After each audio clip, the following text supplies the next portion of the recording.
जिस जमाने में जो हुआ सो हुआ। अब इस नई व्यवस्था के तहत जो भी व्यक्ति हिंदू है, चाहे पुरुष हो चाहे महिला हो, वो एक ही विवाह करेगा। और मोनोगैमी का मतलब है कि बाईगैमी या पोलीगैमी के विरोध में प्रावधान बनाए गए, और ये प्रावधान मुख्य रूप से सेक्शन 11 है और सेक्शन 17 इसका जो है उसमें दिए गए हैं। देखिए, सेक्शन 17 जो है बहुत रोचक है। सेक्शन 17 ये कहता है कि यदि कोई पुरुष बाईगैमी करता है तो उस पर आईपीसी सेक्शन 494 के तहत उसको दंड मिलेगा। और आईपीसी आप जानते हैं भारतीय दंड संहिता है, उसमें सेक्शन 494 ये कहता है कि यदि कोई व्यक्ति बाईगैमी करता है, पुरुष बाईगैमी करता है, तो उसे 7 साल तक की जेल दी जा सकती है। तो 7 साल तक की जेल डिपेंड करता है जज उस मामले में क्या देखता है। तो इसका मतलब ये हुआ कि हिंदू मैरिज एक्ट में हवाला आता है आईपीसी 494 का, उसके तहत 7 साल तक की जेल है। और सेक्शन 17 में दूसरी बात ये लिखी है कि यदि कोई पुरुष एक विवाह कर चुका है और दूसरा विवाह करता है और अपनी दूसरी पत्नी से छिपा लेता है, इस तथ्य को छिपा लेता है कि वो पहले से ही शादीशुदा है, अगर ऐसी बाईगैमी है तो ऐसे मामले में जो सजा होगी वो 10 साल तक की सजा हो सकती है। और ये आईपीसी सेक्शन 495 में इसका जिक्र किया गया है। पहली बार इतना कठोर प्रावधान आया इसको लेकर। यह अलग बात है कि प्रैक्टिकली यह प्रावधान आज भी ठीक से लागू नहीं हो पाता, क्योंकि दिक्कत क्या है कि किसी पति की 2 पत्नियां हैं, यानी जैसे बहुत सारे लोग क्या करते हैं हिंदू समाज में, पति पत्नी में झगड़ा हुआ, पत्नी को पति ने घर से निकाल दिया या पत्नी ने स्वाभिमान से घर छोड़ दिया, अब तलाक हो नहीं पा रहा है, तो पति वो क्या करते हैं, दूसरी शादी कर लेते हैं, किंतु शादी इस तरह से नहीं करते कि उत्सव के रूप में करें। अब उसके घर में दूसरी पत्नी रह रही है, पहली पत्नी को पता भी है, वो केस करना चाह रही है, पर नियम क्या है, ये साबित करना पड़ेगा कि दूसरी जो स्त्री है उससे शादी हुई है। और शादी साबित करने का तरीका क्या है कि शादी उसी रीति रिवाज से हुई हो, उसी विधान से हुई हो, उसका प्रमाण दिखाना पड़ता है, सेरेमनी दिखानी पड़ती है। अब पहली पत्नी ये प्रमाण कहाँ से लाए कि सेरेमनी वैसी हुई है। और ऐसे मामले में आजकल हिंदू समाज में क्या जो गड़बड़ चल रही है वो क्या है, अगर छिप के दूसरी शादी करनी भी हो तो पेरेंट्स भी, दूल्हा भी, सब लोग इस तरह से करते हैं कि प्रमाण छोड़ते ही नहीं है। चुपके से शादी हो, केवल लड़की के माता पिता, केवल लड़के के माता पिता, 1-2 और लोग, केवल उतने ही लोग हैं। फोटो खींचने का अधिकार केवल एक व्यक्ति के पास रहता है। वो फोटो एकदम इस तरह से छिपा के रखे जाते हैं कि वो प्रमाण पहली पत्नी किसी भी रूप में कहीं लेके जा ही ना सके। ये अलग बात है कि सेक्शन 11 के तहत ये जो दूसरा विवाह है ये पहले से अवैध विवाह है। दूसरी पत्नी वैध पत्नी नहीं है, उसको वो स्टेटस मिलेगा नहीं, लेकिन समाज को इन बातों से मतलब नहीं होता। समाज को स्टेटस दे देता है, कानून स्टेटस नहीं मिलता है। और इसलिए बाईगैमी, जैसे मैंने कहा था कि सती प्रथा का उन्मूलन 1829 में कानून में हुआ, समाज में तो 21वीं सदी में आके लगने लगा है कि अब जाके सती प्रथा खत्म हुई है। अभी भी कहीं कहीं उसके संस्कार दिखाई पड़ते हैं। 100-200 साल किसी समाज को, ट्रेडिशनल समाज को नए सिस्टम को समझने में लगना बहुत अस्वाभाविक नहीं है। और अगर इसमें भी हो सकता है कुछ समय लगे, लेकिन धीरे धीरे पहले की तुलना में चीजें कम हुई हैं, ये बात सही है। लेकिन हाँ, अब हिंदू महिलाओं के हाथ में कम से कम एक कानून है, और यदि उनके पास प्रमाण हो कि उनके पति ने 2 विवाह किए हैं, उस प्रमाण के आधार पर वो अपने पति को 7 साल या 10 साल की जेल दिलवा सकती हैं। दूसरा प्रावधान इसमें क्या आया?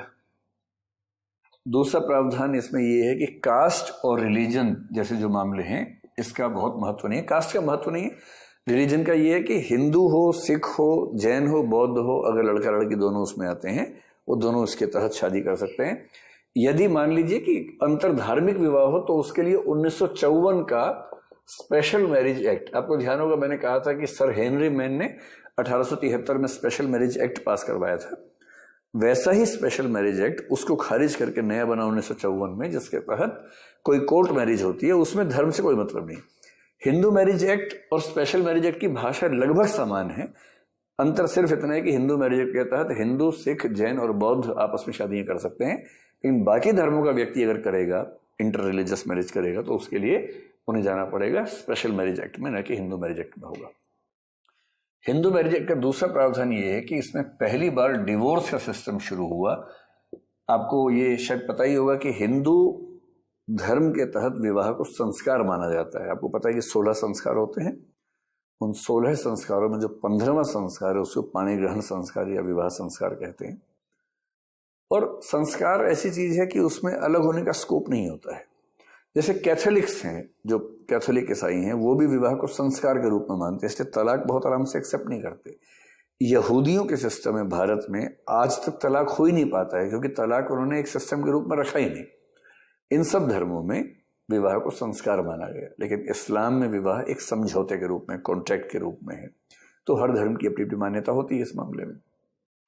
इसके तहत ये हुआ कि भाई ऐसा हो सकता है कि पति पत्नी में सहमति ना हो, या कोई मान लीजिए क्रूरता बरत रहा हो, या पति या पत्नी मान लीजिए किसी ऐसी बीमारी से ग्रस्त हो कि दूसरा व्यक्ति मानवीय जीवन ना जी सके, या पति सन्यासी हो गया, 7 साल से पति का मिल कोई खोज खबर ही नहीं है, गायब ही हो गया है, ऐसे कई स्थितियां हो सकती हैं।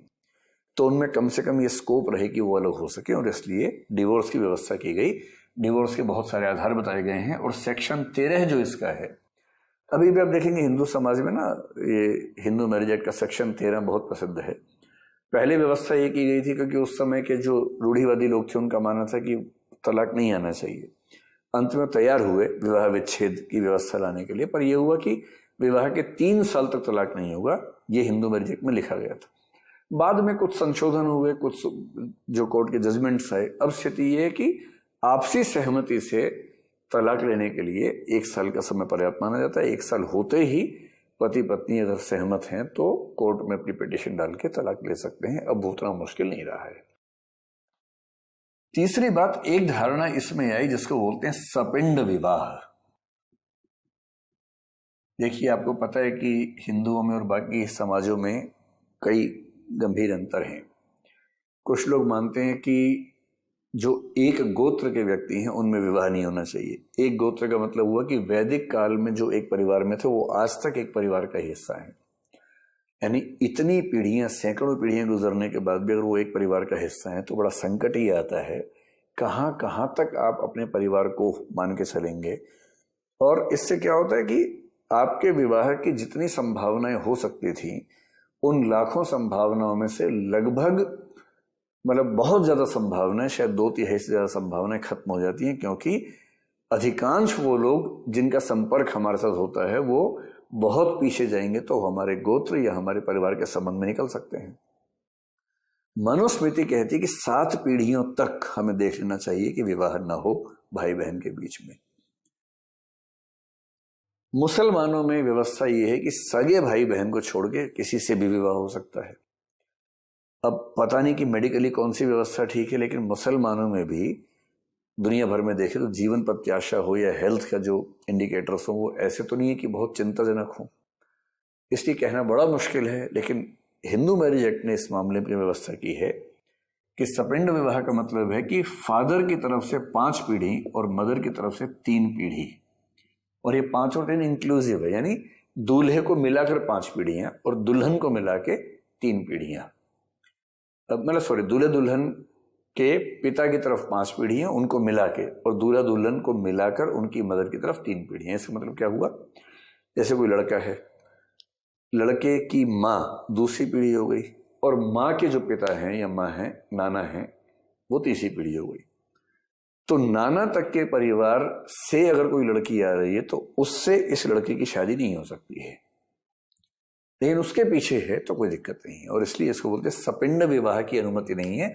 और सपिंड का मतलब है जो व्यक्ति मेरे पिता की परंपरा में 5 पीढ़ियों तक, मेरी पीढ़ी मिलाकर मेरा रिश्तेदार है, और मेरी माँ की परंपरा में 3 पीढ़ियों तक, मुझे मिलाकर 3 पीढ़ियों तक मेरा रिश्तेदार है, वो मेरा पति पत्नी नहीं हो सकता हिंदू मैरिज एक्ट के तहत। बाकी किसी व्यक्ति को मैं अपने पति पत्नी के रूप में स्वीकार कर सकता हूं। एज की जहां तक बात थी तो आपको ध्यान होगा, मैंने आपसे कहा था कि जो शारदा एक्ट है 1929-30 का, उसके तहत 18 और 14 की एज कर दी गई थी मिनिमम, और जो 21 और 18 की एज है वो तो की गई थी 1978 में, मोरारजी की सरकार ने की थी, और ये 1955 का एक्ट है, यानी कि बीच की स्थिति। इसका मतलब ये हुआ कि 18 साल और 14 साल वाली एज यहाँ लागू हो रही है, लेकिन ये माना गया हिंदू कोड बिल में कि 18 साल से कम उम्र का व्यक्ति बच्चा होता है। तो इसमें एक प्रावधान था कि यदि किसी अवयस्क का विवाह होगा अवयस्क का विवाह होगा तो उसके जो माता पिता हैं वो उसके विवाह की अनुमति देने के लिए स्वतंत्र होंगे। और साथ में एक प्रावधान ये भी कर दिया तलाक के आधारों में, यदि किसी माइनर की शादी होती है, किसी अवयस्क का विवाह होता है, और यदि उसको वयस्क होने के समय तक ये इल्म हो जाए कि ये विवाह ठीक नहीं है, तो उसको तलाक लेने का एक विशेष अधिकार दिया गया है लड़कियों को, यदि उनकी शादी कम उम्र में की गई है और उनको अब ये समझ में आ रहा है कि गलत हुआ। और ये वाला सिद्धांत हमने जहाँ से लिया है ये मुस्लिम पर्सनल लॉ से लिया है, क्योंकि मुस्लिम पर्सनल लॉ में ये सिद्धांत बहुत पुराना सिद्धांत है कि यदि किसी लड़की की शादी प्यूबर्टी से पहले होती है तो वो वयस्क होने के समय खुद अपनी शादी को डिनाउंस कर सकती है, और ये बात मुस्लिम पर्सनल लॉ में स्वीकार की जाती है। तो ये बात वहां से उठाई गई है। अब ये जो पूरा प्रावधान बना, पूरा सिद्धांत बना, ये आमतौर पर ठीक तरीके से काम कर रहा था। इसमें केवल एक जो दिक्कत थी वो क्या थी कि जो बाइगेमी वाले प्रावधान है, उन बाइगेमी वाले प्रावधानों को झुठलाने के लिए कुछ लोगों ने कुछ नए प्रयोग करने शुरू कर दिए। इस मामले में जो सबसे महत्वपूर्ण केस है उसको बोलते हैं सरला मुदगल केस। सरला मुदगल का मामला 1995 का मामला है और ये बड़ा महत्वपूर्ण मामला है। इस मामले को देखें, इसमें क्या कहा गया। सरला मुदगल थी कल्याणी, एक संस्था है, उसकी प्रमुख थी। उन्होंने कल्याणी संस्था के प्रमुख के तौर पे ये लिटिगेशन सुप्रीम कोर्ट में डाली और 4 कहानियां, 4 केसेस उसमें कोर्ट किए। वो केस क्या थे देखिए। हिंदू पुरुषों ने कुछ ने क्या करना शुरू किया। अब इस समय क्या स्थिति है आप समझिए। 1955 के बाद से कोई भी हिंदू एक ही विवाह कर सकता है, कोई भी बौद्ध, कोई भी सिख, कोई भी जैन एक ही विवाह कर सकता है। ईसाई, पारसी, यहूदी अपनी अपनी विधियों के तहत एक ही विवाह कर सकते हैं। लेकिन मुस्लिम पर्सनल लॉ ये परमिट करता है कि एक पुरुष 4 विवाह कर सकता है और वो कानूनन उसके लिए ठीक है। सेक्शन 494 494 आईपीसी भी मुस्लिम व्यक्तियों पर लागू नहीं होता है। ये व्यवस्था हमारे देश में चल रही है और इन्हीं सब चीजों को लेकर बहुत विरोध का माहौल भी रहता है। ये तो चलिए एक पक्ष है, इसको तो हम आगे देखेंगे ही कि इसमें क्या उपाय होना चाहिए। इसका मिसयूज ये होना शुरू हुआ कि कई हिंदू पुरुष जिनका मन करता था कि मैं दूसरा विवाह कर लूं, उन्होंने धर्म बदल के इस्लाम कबूल करना शुरू कर दिया और इस्लाम कबूलने के बाद उनको अधिकार हो गया कि वो 4 शादियां कर सकते हैं। और ऐसे कुछ मामलों को कोर्ट किया सरला मुदगल ने, जो कल्याणी की अध्यक्ष थी। और उसमें से एक व्यक्ति की कहानी तो इतनी रोचक थी, उसका नाम था जितेंद्र माथुर। उसने क्या किया देखिए, कितने बड़े बड़े खिलाड़ी हमारे देश में हैं। उसने क्या किया कि पहले हिंदू तो है ही, हिंदू मैरिज एक्ट के तहत उसने विवाह किया। तो पहली शादी उसकी हुई एक हिंदू महिला से, मैं इसको HW हिंदू वुमेन लिख देता हूं। 3 बच्चे हुए और परिवार ठीक चल रहा था। बाद में इस व्यक्ति को एक मुस्लिम महिला से प्रेम हो गया, फातिमा नाम की महिला थी, उससे प्रेम हो गया। और जब उसको फातिमा से प्रेम हुआ तो उसने इस्लाम कबूल कर लिया और इस्लाम कबूल करके फातिमा से निकाह कर लिया। और अपनी पहली पत्नी को, क्योंकि इस्लाम कबूल करने के बाद तो व्यक्ति को यह भी हक हो जाता था ना उस समय कि 3 बार तलाक तलाक तलाक बोलना है, तलाक भी हो जाता था। तो वो हो गया मुसलमान और उसने अपनी पहली पत्नी को यह कहा कि अब तुम मुझसे दूर भाग जाओ, मैं इसके साथ रहूंगा। तलाक नहीं ली, लेकिन हाँ अलग हो गया उससे। फातिमा के साथ रहते हुए उसको एक बच्चा हुआ और कुछ साल के बाद उसको लगा कि मैं ठीक नहीं हूं, मैं पहले ज्यादा अच्छी स्थिति में था। तो उसने क्या किया, उसने वापस धर्मांतरण करके अब वो हिंदू बन गया और हिंदू बनकर अपनी पहली पत्नी के पास वापस लौट गया रहने के लिए। अब ये एक अजीब सा खेल हो गया। जब तक वो मुस्लिम था, वो मुस्लिम पर्सनल लॉ के तहत फातिमा से शादी भी कर सकता था, उसको तलाक तलाक तलाक बोल के अलग भी हो सकता था। ये तो बड़ा आसान है। 2 हिंदू व्यक्ति हैं, शादी करना चाह रहे हैं, उनमें से पुरुष की शादी पहले भी हो चुकी है, वो क्या करें, दोनों को धर्म बदल लेना है अपना। दोनों मुसलमान हो गए और दोनों ने मुस्लिम पर्सनल लॉ के तहत शादी कर ली। पति कह सकते हैं कि अब तो मैं 4 शादियां कर सकता हूं, तलाक भी दे सकता हूं, इसका क्या करें।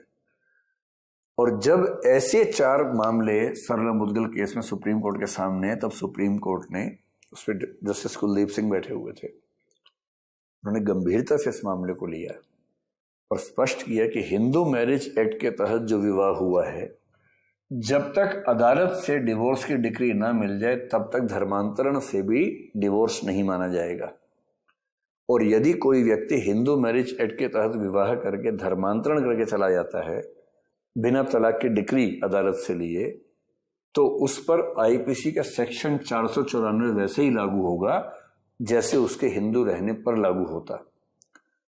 और जब ये कहा तो साथ में जस्टिस कुलदीप सिंह ने यह भी कहा कि सरकार ने यूनिफॉर्म सिविल कोड के मामले में अब तक क्या कदम उठाए हैं, 3 महीने के अंदर लॉ मिनिस्ट्री के लॉ सेक्रेटरी हमें लिखित जवाब दें। हालांकि जब आज बहुत शोर शराबा हुआ तो उन्होंने ये कहा किसी मामले में कि वो निर्णय का हिस्सा नहीं था कि सरकार ऐसा करे, वो एक ओबिटर था। ओबिटर का मतलब होता है कानून की भाषा में कि किसी निर्णय के संदर्भ में रेफरेंस में जो चीजें साइड में आ जाती हैं जो निर्णय का हिस्सा नहीं होती हैं, तो उनको लेके किसी एक्शन की जरूरत सरकार को नहीं होती है, ये कह के मामले को समाप्त किया। तो हिंदू मैरिज एक्ट ने हिंदू महिलाओं को यह अधिकार दिया कि अब वो अपने पतियों को बाध्य कर सकती हैं कि वो दूसरा विवाह ना करें, धर्मांतरण करके भी दूसरा विवाह न करें, और यदि वो ऐसा करें तो आईपीसी के तहत सेक्शन 494 के तहत उनको जेल हो सकती है। और ये प्रावधान एक सभ्य समाज के निर्माण में निश्चित रूप से सहायक है। इस मामले में तो कोई कंफ्यूजन क्यों किसी को हुआ। जो दूसरा एक्ट है उसको बोलते हैं हिंदू सक्सेशन एक्ट। और मैंने आपको 2-3 बार बताया कि सक्सेशन शब्द का मतलब हिंदी में क्या होता है, उत्तराधिकार। तो हिंदू उत्तराधिकार अधिनियम यानी कि हिंदू सक्सेशन एक्ट। इसका मतलब यह था कि किसी हिंदू व्यक्ति की मृत्यु पर उसकी संपत्ति कैसे कैसे किसी को मिलेगी, इसके बारे में। अब इसको ठीक से समझने के लिए मैं आपको थोड़ा सा रेफरेंस पहले देता हूं। मैंने जिक्र किया था कि एक पुस्तक है याज्ञवल्क्य स्मृति। याज्ञवल्क्य स्मृति वो किताब है जो संपत्ति के मामले में हमारे समाज में सबसे महत्वपूर्ण मानी जाती रही है। याज्ञवल्क्य स्मृति की 2 प्रसिद्ध व्याख्याएं हुई। उनमें से एक व्याख्या का नाम है मिताक्षरा। मिताक्षरा जिस व्यक्ति ने व्याख्या की उसका नाम है विज्ञानेश्वर। और दूसरी जो व्याख्या बहुत प्रसिद्ध हुई उसका नाम है दायभाग। और दायभाग जिस व्यक्ति ने की व्याख्या उसका नाम है जीमूतवाहन। तो सिस्टम्स क्या क्या है, मिताक्षरा और दायभाग, ये 2 सिस्टम्स हैं, बड़े महत्वपूर्ण सिस्टम्स हैं। इसका मोटा सा मतलब ये हुआ कि हिंदू समाज में संपत्ति का वितरण इस तरीके से हुआ करता था, एक मिताक्षरा एक दायभाग। जहां तक दायभाग की बात है, ये सिस्टम प्रिविलेंट था बंगाल और असम में, नॉर्थ ईस्ट का हिस्सा जो हिंदू लोग रहते थे और बंगाल के हिस्से में। बाकी पूरे देश में मिताक्षरा सिस्टम चलता था। लेकिन बाकी देश में जब मिताक्षरा सिस्टम चल रहा था तो उसमें कुछ वेरिएशंस थे। जैसे मिताक्षरा स्कूल के 4 संप्रदाय बन गए थे। एक संप्रदाय मिथिला संप्रदाय था, एक बनारस संप्रदाय था, एक को महाराष्ट्र या बॉम्बे संप्रदाय कहते हैं, और एक को द्रविड़ संप्रदाय या मद्रास संप्रदाय कह देते हैं। तो फिर से एक बार देख लें तो एक हो गया मिथिला संप्रदाय, एक हो गया बनारस संप्रदाय, एक हो गया महाराष्ट्र या बॉम्बे, दोनों शब्द चलते हैं उसके लिए, और चौथा हो गया द्रविड़ संप्रदाय या मद्रास संप्रदाय। इन चारों में मिताक्षरा के कुछ भिन्न भिन्न रूप प्रचलित है, किंतु इन चारों का बेस जो था वो मिताक्षरा विधि ही थी। अब था क्या कि मिताक्षरा हो या दायभाग हो, इसमें संपत्ति मिलती थी बेटे को ही, पुत्र को ही। यहां भी पुत्र को, यहां भी पुत्र को। एक अंतर था, मिताक्षरा कुछ मामलों में ज्यादा सूक्ष्म व्यवस्था थी। कैसे थी? मिताक्षरा में क्या था कि संपत्ति के 3 हिस्से माने जाते थे। अगर कोई व्यक्ति मरा है तो उसकी संपत्ति 3 प्रकार की संपत्ति है। एक संपत्ति होती थी जो उसकी अर्जित संपत्ति होती थी, यानी कि सेल्फ एक्वायर्ड प्रॉपर्टी। उसने खुद अपने जीवन में कौन सी प्रॉपर्टी एक्वायर की, यानी किसी ने नौकरी की, बिजनेस किया, पैसा कमाया, उस पैसे से कुछ खरीद लिया, वो संपत्ति उसकी एक्वायर्ड संपत्ति है, अर्जित संपत्ति है। दूसरी संपत्ति होती है पैतृक संपत्ति, जिसको एंसेस्ट्रल प्रॉपर्टी कहते हैं, या कॉपर सिनरी एक शब्द चलता है लीगल लैंग्वेज में, वो जो संपत्ति है उसको बोलते हैं पैतृक संपत्ति या एंसेस्ट्रल प्रॉपर्टी। और तीसरी संपत्ति है अन्य। पैतृक का मतलब होता है कि पिता दादा इस परंपरा से जो संपत्ति चली आ रही है वो संपत्ति पैतृक संपत्ति है, यानी मेरे पिता को जो संपत्ति उनके पिता से मिली थी वो मेरे लिए पैतृक संपत्ति है। जो मेरे पिता ने अर्जित नहीं की, वो मेरे पिता को मिली थी पीछे से, वो मेरे लिए पैतृक संपत्ति हो गई। अन्य का मतलब है अन्य संपत्ति वो है जो इन दोनों से अलग है। तो इनसे अलग क्या होगी? जैसे एक्स नाम का आदमी है, एक्स को अपने पिता और दादा की परंपरा से जो मिला था वो पैतृक था। एक्स ने खुद जो कमाया वो अर्जित संपत्ति थी। लेकिन अगर एक्स को अपने नाना की तरफ से कुछ मिला हो, माँ के खानदान से कुछ मिल गया हो, तो वो क्या है? अन्य है, जो मातृक संपत्ति कहते हैं उसको। ये 3 प्रकार की संपत्ति हैं और तीनों का हिसाब किताब अलग होगा। अर्जित संपत्ति के मामले में उस व्यक्ति की चॉइस होती है कि वो जिसको देना चाहे दे दे। पैतृक संपत्ति के मामले में नियम होता है कि वो संपत्ति बेटों को ही मिलेगी, बेटों और पोतों को ही मिलेगी। इस तरह के नियम उसमें बने हुए थे। लेकिन दाएं भाग में संपत्ति जो है पूरी संपत्ति एक ही मानी जाती है, उसमें ये वर्गीकरण नहीं होता है। वहां पूरी संपत्ति एक ही है, उसकी जो व्यक्ति मरा है उसकी सारी संपत्तियों को एक ही यूनिट मान के फैसला किया जाता है। फिर मिताक्षरा में क्या होता है कि पुत्र जन्म के समय से ही संपत्ति का हिस्सेदार हो जाता है, जबकि दाएं भाग में क्या है? जो पुत्र होगा पिता की मृत्यु होने पर संपत्ति का हकदार बनता है।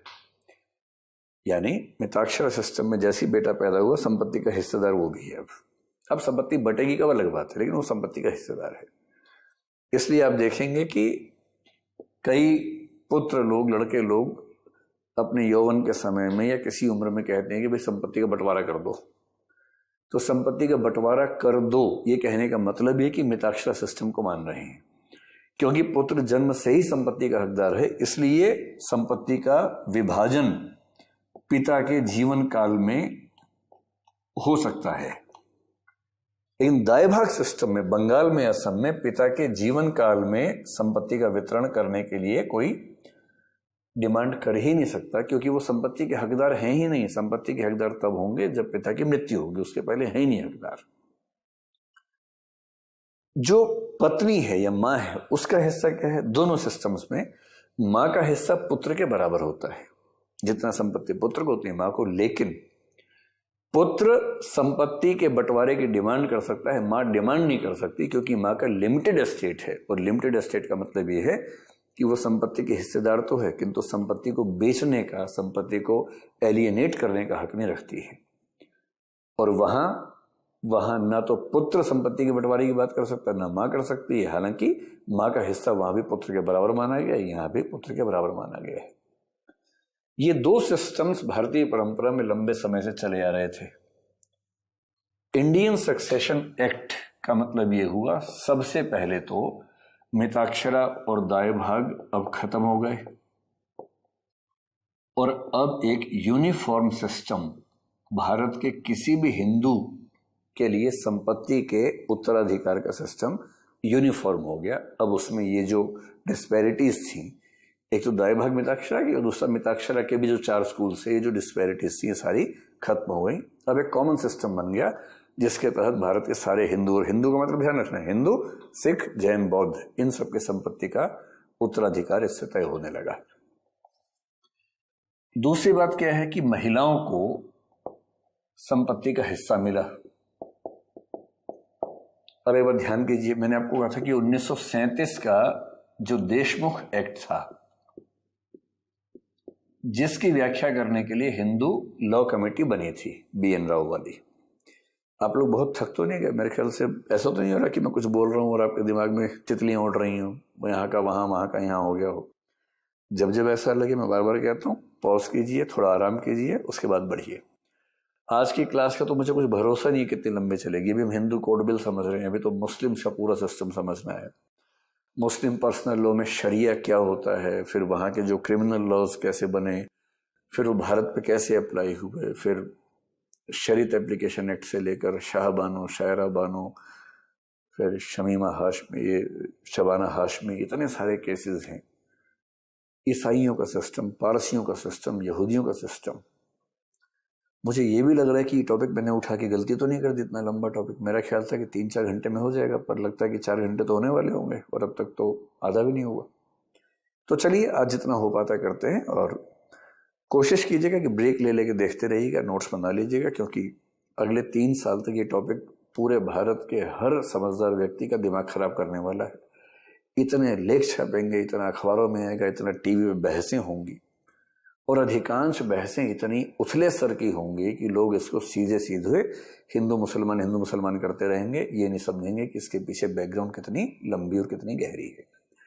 तो मेरी आपसे गुजारिश है कि इस मुद्दे को ठीक से समझें, टटोलें और उसके बाद अपनी राय बनाएं। राय अंत में मैं अपनी भी दूंगा कि मेरे हिसाब से क्या होना चाहिए, लेकिन वो अंत आते आते अभी समय लगेगा। अभी तो पहले यहां बढ़ते हैं।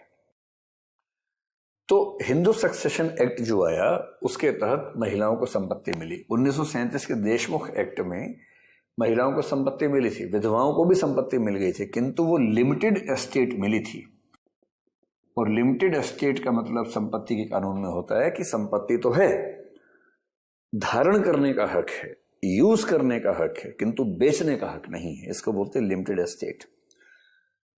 सक्सेशन एक्ट में सबसे अच्छा क्या हुआ कि महिलाओं को जो संपत्ति मिली वो एब्सोल्यूट राइट के रूप में मिली। और एब्सोल्यूट राइट का मतलब होता है कि उसको सेल करने का हक भी मिल गया। अब वो लिमिटेड एस्टेट ना होकर के अंतिम रूप से उनको हक मिल गया, अपनी संपत्ति को वो बेच भी सकती थी। और ये एक बहुत बड़ी बात थी भारतीय समाज के इतिहास में, जब हिंदू महिलाओं को पहली बार संपत्ति का अधिकार ठीक से मिला। इस बात को लेकर संसद में इतना हंगामा हुआ था। जो ट्रेडिशनल माइंडसेट के नेता थे उनको लगता था कि इससे तो हिंदू परिवार बिखर जाएंगे, इससे कैसे होगा। और ये बात ध्यान रखिए, ये सब चीजें ना दुनिया में हर जगह हुई है। फ्रांस में, जर्मनी में, इंग्लैंड में, सोवियत संघ जिसको बाद में कहा गया, चीन, लगभग ये सारे देश पहले पुरुष सत्तात्मक रहे हैं और सारी संपत्ति पुरुषों को मिलती रही है। इन सब देशों में कभी ना कभी ऐसे कानून बने हैं कि संपत्ति महिलाओं को भी मिलेगी। उन देशों में भी लोगों को लगता था कि देश खत्म हो जाएगा, बर्बाद हो जाएंगे, लेकिन कुछ नहीं हुआ। धीरे धीरे लिंग समानता आई, जेंडर इक्वालिटी आई, महिलाओं को संपत्ति में हिस्सा मिला, तो महिलाएं भी समाज का सक्रिय हिस्सा बनी। और इससे किसी देश का कोई पतन वतन नहीं हुआ। सब देश ठीक से काम कर रहे हैं, तो डरने की बहुत जरूरत नहीं है। पर वो लोग डरे हुए थे, इसलिए उन लोगों ने बहुत जिद करके एक प्रावधान करवा दिया था कि महिलाओं को संपत्ति में एक तो एग्रीकल्चरल जो प्रॉपर्टी थी उसमें हिस्सा नहीं दिया उस समय, ये एक प्रावधान करवा दिया था। और दूसरा, जो विवाहित महिलाएं थी, मैरिड डॉटर्स थी, उनको ये हक नहीं दिया गया। ये मान लिया गया कि भाई शादी हो गई है तो तुम दूसरे घर में गई हो, वहां संपत्ति के हिस्सेदार बनी जाओगे अपने पति के साथ। तो उस विवाहित महिलाओं को आमतौर पर इस संपत्ति से मतलब ऐसे प्रावधान कर दिए गए कि उसको बचाया जा सके। और तीसरा प्रावधान क्या किया, भाइयों को यह हक दे दिया कि वो अपने माता पिता की मृत्यु के समय अपनी बहनों का हिस्सा खरीद सकें, बाई कर सकें। और ये एक ऐसा प्रावधान था जिससे हिंदू महिलाओं के संपत्ति के अधिकार को टालने का एक गंभीर प्रयास हिंदू समाज ने किया। कैसे किया, आप अपने घर परिवार में पूछिएगा, जब किसी परिवार में माता पिता की मृत्यु हो जाती है, मान लीजिए 2 भाई हैं और 1 बहन है, 2 ब्रदर्स 1 सिस्टर।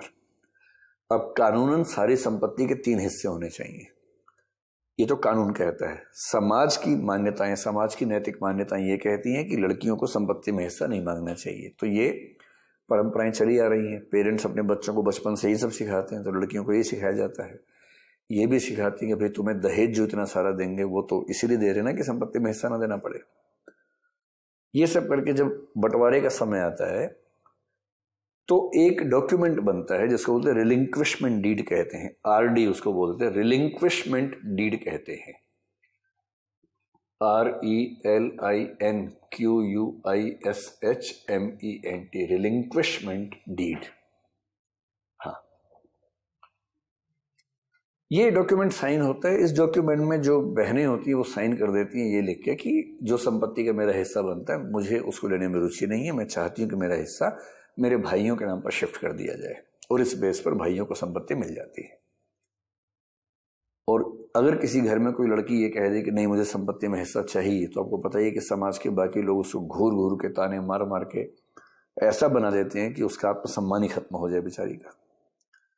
मैंने आपसे कहा ना कि कानून जब समाज में हस्तक्षेप करता है तो बेशक कितना भी अच्छा हो, समाज को उसको एक्सेप्ट करने में, उसके हिसाब से अपना नया एक परंपरा बनाने में समय लगता है। वो समय 10 साल, 50 साल, 100 साल, 200 साल, कुछ भी हो सकता है। अब इसका परिणाम ये हुआ कि हिंदू समाज में कुछ लड़कियों ने अपनी संपत्ति मांगनी शुरू कर दी। अधिकांश लोगों ने लड़कियों को संपत्ति से किसी बहाने से वंचित रहना शुरू किया, और इसलिए हिंदू महिलाओं की तरफ से डिमांड आई कि ये तो कागजी अधिकार है। और इसलिए 2005 ईस्वी में एक एक्ट आया जिसको बोलते हैं हिंदू सक्सेशन अमेंडमेंट एक्ट। इस एक्ट में संशोधन किया गया, और संशोधन करके अब ये मान लिया गया है कि चाहे विवाहित बेटी हो चाहे अविवाहित बेटी हो, संपत्ति का हिस्सा सबको मिलेगा, एब्सोल्यूट मिलेगा। इतना ही नहीं, अब एग्रीकल्चरल प्रॉपर्टी में भी उनका हिस्सा मान लिया गया है, एब्सोल्यूट हिस्सा मान लिया गया है।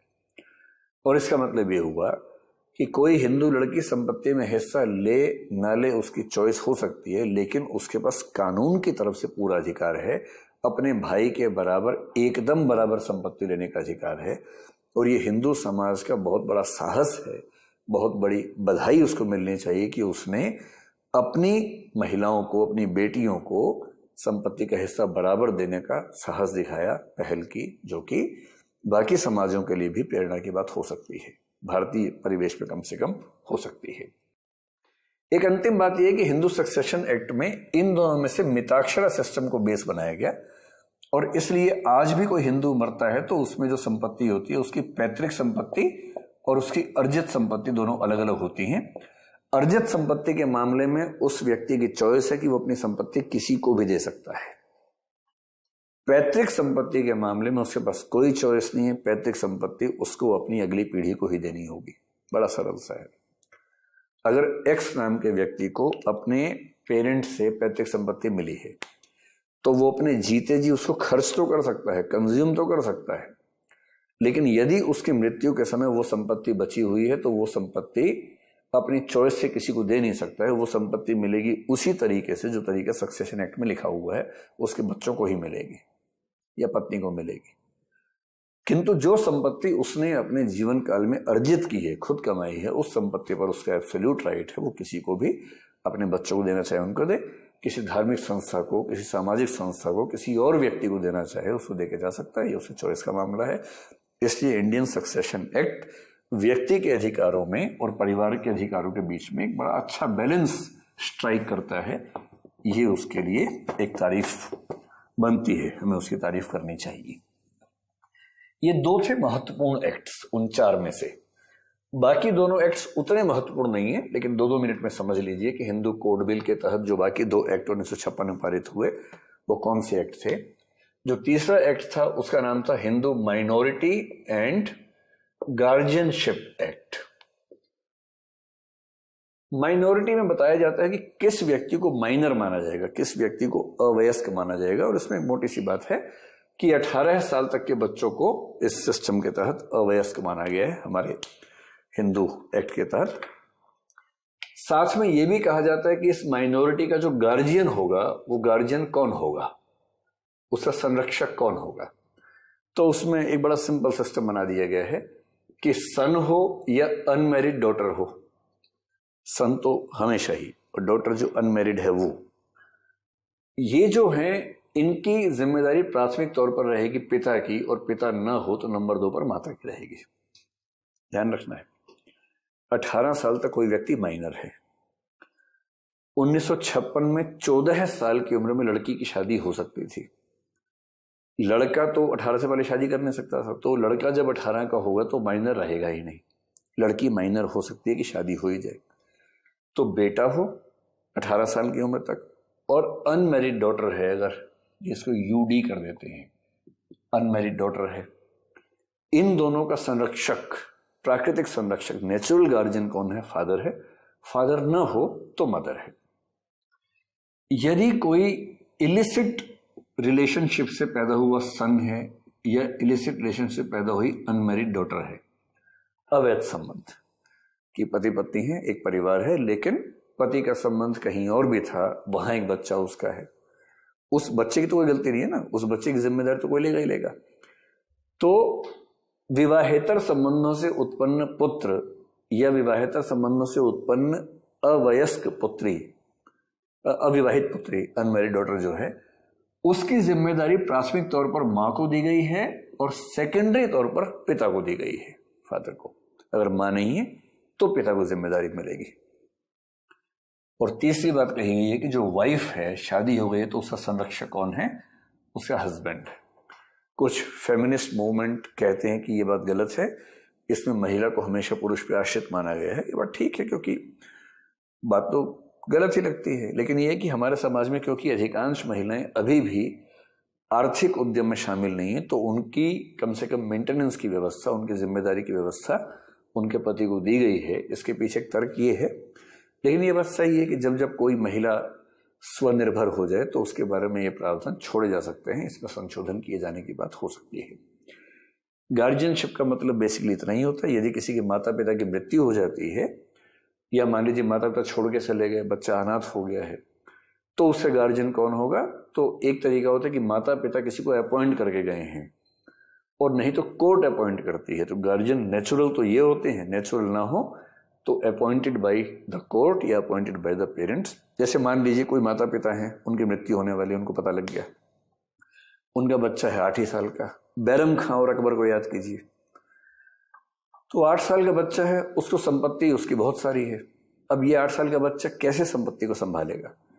तो माता पिता मरने से पहले प्रावधान करके जाते हैं कि जब तक ये व्यक्ति वयस्क नहीं होगा बच्चा, तब तक इसके गार्जियन XYZ नाम के व्यक्ति होंगे, और गार्जियन के तौर पर इनके पास यही अधिकार होंगे। जैसे ही ये बच्चा 18 साल का हो जाएगा, ये अपनी पूरी संपत्ति का मालिक हो जाएगा।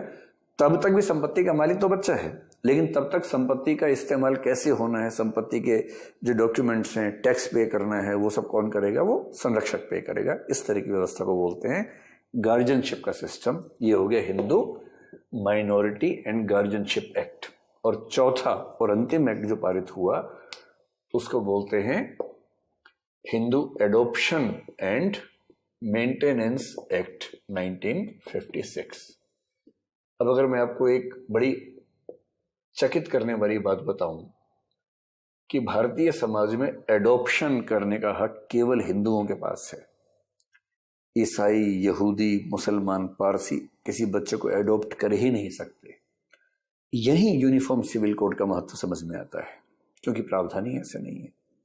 हालांकि सुप्रीम कोर्ट ने एक जजमेंट हाल ही में किया है, जो मैं शबाना हाशमी जजमेंट आपसे बार बार कह रहा हूं, उस जजमेंट के तहत सुप्रीम कोर्ट ने दरवाजे खोल दिए हैं, लेकिन इसको लेकर बहुत दिक्कत है। अभी भी मैं आपको समझाऊंगा क्या दिक्कत है। तो सबसे पहले तो समझिए कि एडॉप्शन होता क्या है। बच्चे को गोद लेना एडॉप्शन है, गार्जियनशिप से अलग है। गार्जियनशिप पहले थी।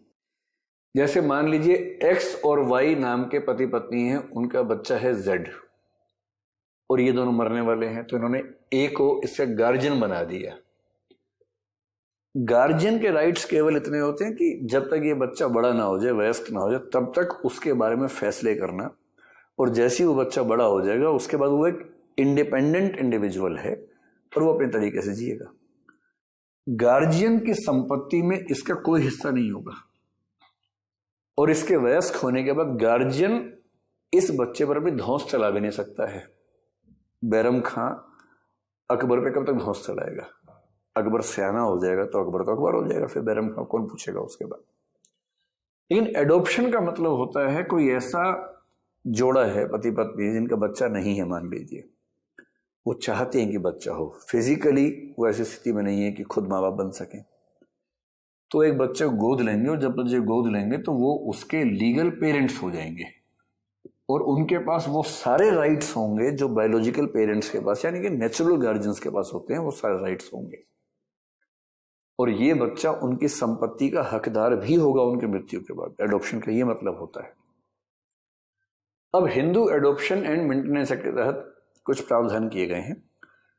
अच्छा, एडॉप्शन में एक नुकसान क्या होता है, घपला क्या हो सकता है कि मान लीजिए कुछ दुष्ट किस्म के लोग, मान लीजिए कोई गंदा व्यवसाय करते हो,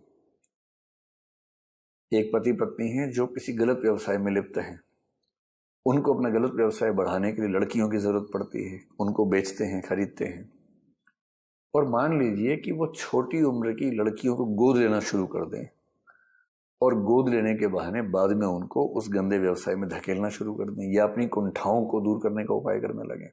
ये खतरा तो रहता ही है। इसलिए एक प्रावधान किया गया है कि जब भी कोई व्यक्ति अपने से विपरीत सेक्स के किसी बच्चे को गोद लेगा तो उसमें और उस बच्चे में 21 साल का गैप होना जरूरी है। यानी अगर कोई पुरुष जिसकी उम्र 30 साल है वो किसी बच्ची को गोद लेगा, मतलब पुरुष अकेला गोद नहीं ले सकता है, मैं सामान्य बात कह रहा हूं, तो उस बच्ची की उम्र अधिकतम 8 साल या 9 साल होगी, उससे ज्यादा उम्र नहीं होनी चाहिए। 21 साल का अंतराल होना बहुत जरूरी है। दूसरी बात यह है कि जिस सेक्स का बच्चा पेरेंट्स के पास पहले से है उस सेक्स का बच्चा वो फिर से गोद नहीं ले सकते। यानी मान लीजिए कि एक्स और वाई पति पत्नी है, उनके पास एक बेटा है पहले से, बेटी नहीं है, तो वो बेटी तो गोद ले सकते हैं, बेटा गोद नहीं ले सकते क्योंकि बेटा पहले से उनके पास है। ये इसलिए किया गया था क्योंकि भारतीय समाज में बेटा गोद लेने का बहुत रिवाज है, बेटी गोद लेने का रिवाज एकदम नहीं है। तो अगर किसी के पास पहले से बेटा हो, वो और बेटा लेना चाह रहे कि बाद में दहेज मिलेगा उसके बदले, तो वो सब नाटक ना हो, इसलिए व्यवस्था की गई कि जो अगर एक सेक्स का बच्चा पहले आपके पास है, बेटा है बेटी, तो वो आप फिर से गोद नहीं ले सकते। गोद वही लेंगे जो पहले से आपके पास नहीं है। हाँ, किसी के पास 2 बेटियां, 3 बेटियां, 1 बेटी है, उसको बेटा गोद लेना है तो वो बेटा गोद ले सकता है। कोई बच्चा नहीं है तो बेटा या बेटी कुछ भी गोद ले सकते हैं। ये व्यवस्था उसमें की गई थी। अब ये बात आपको बड़ी आश्चर्य करने वाली लगेगी कि भारत के जो बाकी माइनॉरिटीज हैं, मुसलमान, यहूदी, ईसाई और पारसी, उन चारों धर्मों की पर्सनल विधियों में, पर्सनल लॉज में एडॉप्शन का क्लॉज ही नहीं है। और इसलिए आज से लगभग 4 साल पहले तक पूरे स्वतंत्र भारत में एक भी ऐसा केस नहीं है जहां पर किसी इन चारों धर्मों के व्यक्तियों ने बच्चों को एडॉप्ट किया हो या करने की अनुमति मिली हो। क्यों? क्योंकि कानूनी नहीं है। और इस मामले में शबाना हाशमी का केस बड़ा लैंडमार्क जजमेंट है क्योंकि उसमें सुप्रीम कोर्ट ने ये घोषित कर दिया, एक एक्ट है जिसको बोलते हैं juvenile justice care and protection of children act. ये एक्ट 2000 ईस्वी में बना था और 2006 में इसमें संशोधन हुआ था। उस संशोधन के बाद से इस एक्ट के तहत यूं समझिए जैसे स्पेशल मैरिज एक्ट के तहत कोर्ट मैरिज होती है, किसी भी धर्म का व्यक्ति किसी भी धर्म के व्यक्ति से विवाह कर सकता है, ठीक वैसे जे एक्ट जो है, ये एक्ट एक यूनिफॉर्म कोड आप मान सकते हैं, जिसके तहत ये पूछा ही नहीं जाता कि आप किस धर्म को मानते हैं, किसको नहीं मानते हैं। किसी भी धर्म का व्यक्ति इसके तहत किसी ऐसे बच्चे को जो अनाथ है, छोड़ दिया गया है, ऐसे बच्चे को गोद ले सकता है। और जब ये जजमेंट आया तो उस समय भी कुछ माइनॉरिटी इंस्टीट्यूशंस ने खूब विरोध किया इसका, लेकिन शबाना हाशमी के मामले में इस जजमेंट के बाद से अब स्थिति ये है कि बाकी माइनॉरिटीज भी इस एक्ट के तहत बच्चे को गोद ले सकते हैं। इसके पहले यानी कि 4 साल पहले तक ऐसा कोई प्रावधान हमारे समाज में था ही नहीं। ये सब चीजें हुई गोद लेने के मसले पर। दूसरा हिस्सा इसका होता है मेंटेनेंस। मेंटेनेंस का प्रावधान यह है कि कौन किसकी जिम्मेदारी उठाएगा, और इसमें सबसे पहली बात है कि हस्बैंड वाइफ की जिम्मेदारी उठाएगा, जीवन भर उठाएगा। अलग हो गए तो भी जीवन भर उठाएगा। तलाक हो गया और पत्नी ने पुनर्विवाह नहीं किया तो भी जीवन भर उठाएगा। और कितना उठाएगा ये देखा जाएगा उसकी आय के हिसाब से। इसलिए जो गुजारा भत्ता हिंदू महिलाओं को मिलता है तलाक के बाद, वो इसी प्रावधान के तहत मिलता है। इतना ही नहीं, जो बच्चे हैं, जो माइनर्स हैं, चिल्ड्रन, उनको भी पूरा अधिकार है कि उनका पिता उनके लिए पूरी मेंटेनेंस की व्यवस्था करे। और ये मेंटेनेंस की व्यवस्था केवल बच्चों और केवल पत्नी के लिए नहीं है, अपने पेरेंट्स के लिए भी हो सकती है, इन लॉज के लिए भी हो सकती है। उसके सारे कानून इसमें बनाए गए हैं। यहां तक कि यदि कोई विधवा है, पति की मृत्यु हो गई और उसके पास पैसे नहीं है, तो उसके फादर इन लॉ की जिम्मेदारी है, यदि वो समर्थ है तो वो उसको मेंटेनेंस प्रोवाइड करेगा जब तक वो जीवित रहेगी तब तक। और उसकी संपत्तियां तो हैं ही उसके माध्यम से। और इस तरह से मैं ये कह सकता हूं कि इन 4 कानूनों ने लगभग ये तय कर दिया कि हिंदू समाज में यदि कोई व्यक्ति अपने कानूनी अधिकारों को लेकर सचेत है तो उसके साथ अन्याय न किया जा सके। और कहने को ये सब एक्ट इसके नाम में हिंदू लगा हुआ है, लेकिन इन एक्ट की जो भाषा है ये इतनी यूनिवर्सल है, इतनी सेकुलर है कि दुनिया के किसी भी देश में इन एक्ट्स को लगभग हूबहू इस्तेमाल किया जा सकता है। और इसलिए कुछ लोग कहते हैं यूनिफॉर्म सिविल कोड का जितना हिस्सा हिंदू समाज को पूरा करना था वो पूरा कर चुका है। ये बात लगभग ठीक भी है। देखिए, यूनिफॉर्म सिविल कोड तक पहुंचने के दो तरीके हो सकते हैं, जो मैंने शुरू में 4 आपको ऑप्शन दिए थे ना। एक तरीका ये हो सकता है कि हर धर्म की विधियां अलग अलग बने लेकिन प्रोग्रेसिव हों। ऐसी विधियां हो कि उनके तहत किसी व्यक्ति विशेष, लिंग विशेष, जाति विशेष को नुकसान ना हो, भेदभाव ना हो। और ये सारी विधियां हर धर्म की अलग अलग है लेकिन एक जैसी हैं। उसमें उनकी जो 2-4 सेरेमनीज हैं उनका जिक्र कर दिया ताकि उनको ये संतुष्टि रहे कि हाँ, हमारा ध्यान रखा गया है। लेकिन हिंदू मैरिज लो, मुस्लिम मैरिज एक्ट कर दीजिए, क्रिश्चियन मैरिज एक्ट कर दीजिए, और ये सारे एक्ट एक आध प्रावधान छोड़ के एकदम बराबर हों। और जो एक आध अंतर है वो भी ऐसा अंतर ना हो जिससे किसी को नुकसान होता हो, किसी के राइट्स का नुकसान होता हो। केवल इतना ही अंतर कि सांस्कृतिक भिन्नता है तो ऐसी सांस्कृतिक भिन्नता जिससे किसी को नुकसान न होता हो उतना संभाल लिया जाए। और दूसरा तरीका क्या हो सकता है कि एक ही बड़ा सा एक्ट हो, इंडियन सिविल कोड नाम से मान लीजिए उसको, और उस इंडियन सिविल कोड में एक चैप्टर क्या हो, एक चैप्टर हो मैरिज। भारत में होने वाले किसी भी विवाह पर ये नियम लागू होंगे। उसके तहत हम ये कर सकते हैं कि एक आध सेक्शन हिंदुओं के लिए सपिंड विवाह जैसे है वो बना दे, एक आध सेक्शन मुसलमानों के लिए कि भाई सगे भाई बहन को छोड़ के बाकी किसी से भी विवाह करने की अनुमति होगी इसके अंतर्गत, ऐसे बना दें। यही 2 तरीके हैं। यदि हम ये मान लें कि यूनिफॉर्म सिविल कोड का मतलब पहले वाला लेना है कि हर धर्म की विधि अलग हो किंतु प्रोग्रेसिव हो, यूनिफाइड हो, कोडिड हो, तो हम गर्व से कह सकते हैं कि 1955 और 56 के इन 4 एक्ट्स के बाद और 2005 में जो संशोधन हुआ सक्सेशन एक्ट में, उसके बाद हिंदू मैरिज एक्ट में जो संशोधन हुए और जो कोर्ट ने जजमेंट्स में उसको संशोधित किया उनके बाद, और थोड़ा सा सरला मुदगल केस के बाद हिंदू समाज के कानून यूनिफॉर्म सिविल कोड की तर्ज पर, उसकी धुन पर पहुंच चुके हैं। इनमें बहुत कुछ करने की अब गुंजाइश नहीं है, जरूरत नहीं है। अब हमें इसके बाद ये देखना है कि बाकी जो धर्म है, इस्लाम है, बाकी जो माइनॉरिटीज हैं वो हैं, उन सब के प्रावधान क्या हैं, और फिर देखेंगे ट्राइबल्स के प्रावधानों को लेकर क्या है, और अंत में ये डिस्कस करेंगे कि इस पर हमारी राय क्या होनी चाहिए यूनिफॉर्म सिविल कोड के मामले में। क्योंकि अब अगले 1-2 साल में जब खूब शोर शराबा होगा तो लोग आपसे पूछेंगे आपकी राय क्या है। तो आपकी राय एक ऐसे व्यक्ति की राय होनी चाहिए जिसकी राय में वजन हो, हल्की राय ना हो, केवल सुनी सुनाई